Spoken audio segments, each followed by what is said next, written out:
Sydney, scientists in Australia have successfully replicated the deadly Wuhan coronavirus, in what they said would be a game-changer in the fight against a deadly epidemic which has stricken thousands.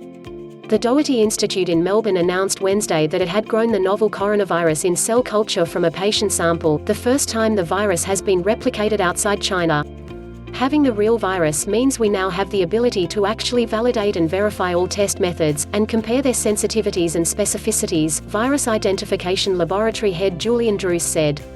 It will be a game changer for diagnosis. China was quick to sequence the genome of the coronavirus and make it public, allowing scientists around the world to develop diagnostic tools and winning praise for its efforts, in contrast to the SARS outbreak of 2002-2003. However, China has not shared the virus itself with laboratories worldwide, which the Australian lab will now do via the World Health Organization, though the WHO announced Tuesday that Beijing had agreed to allow a team of international experts into the country to work with their Chinese counterparts. Doherty Institute Deputy Director Mike Catton said the new finding meant scientists could now create an antibody test that would allow the coronavirus to be detected in patients who had not displayed any symptoms. An antibody test will enable us to retrospectively test suspected patients so we can gather a more accurate picture of how widespread the virus is, and consequently, among other things, the true mortality rate, he said.